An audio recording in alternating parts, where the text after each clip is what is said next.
So it's a good little tip you guys should see. As we see FoRePLayy pick up a wonderful headshot for them. And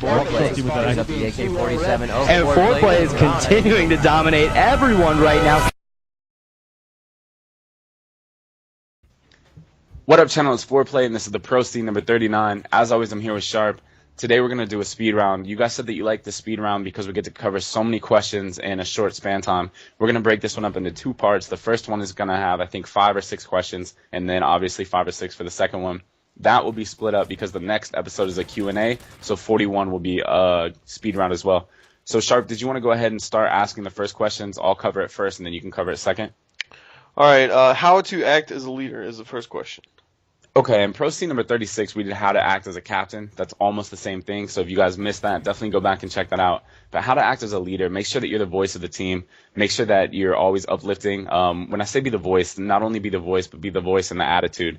Always try to be uplifting to your teammates. Don't talk down on them, especially if they're doing bad, because nobody wants to hear when they're doing bad. They normally can know. If someone's 0-5 in a game and the series, or like the rounds on Search and Destroy are tied 3-3, you definitely don't want to talk down on them because they know they're 0-5. But maybe if you're uplifting, you can bring them back and they can get 2 or 3 kills in a round and get the clutch kills that win the game. So always try to be the voice and the attitude of the team. Handle the stuff that your team doesn't want to handle. By that I mean contacting admins or refs if you need to reschedule a game, contacting sponsors, also making sure everyone's got everything they need to travel if you're getting ready to go to an event. And then I'm pretty sure that's it. Did you have anything else you wanted to cover for that? Really, I mean, yeah, you covered all pretty much. Just make sure you act professional with your team, with your sponsors, and whether you're on social media, just make sure you act as professional as possible and make people respect you, and yeah, just be a leader. Next question. This one is pretty long. All right, so say there's a local competition around you. What is the average or official age limit to enlist? I am 15 and I think I have what it takes. I would just need to get a team of friends. Can anyone enlist in local competitions? Say there's a recruiter there. If you perform well, does this increase your chances of becoming a professional? This question's actually different. I think this question is one of those questions that people don't understand that well, and maybe we could break it down from. As far as an official age limit, there's normally not an official age limit to play in events. Have you ever been to a LAN where there's younger players? Yeah, I've been to events where there's like 9-year-olds and they're crying after they lose and everything. Yeah, exactly. I've been to the same ones. 8-year-olds throwing controllers at their fathers and stuff because they're so mad.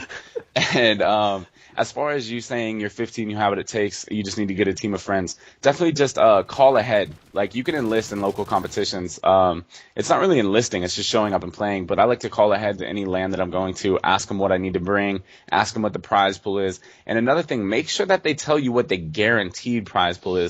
Because a lot of these companies they'll base their prizes off how many people show up. So if you live in the boondocks and nobody's showing up and there's like 5 people there and the prize is like $8 or whatever, it might not be worth your time or gas to drive there. So, and the last part of this I thought was really weird, where it says, like, say there's a recruiter there. If you perform well, does that increase your chances of being on a professional team?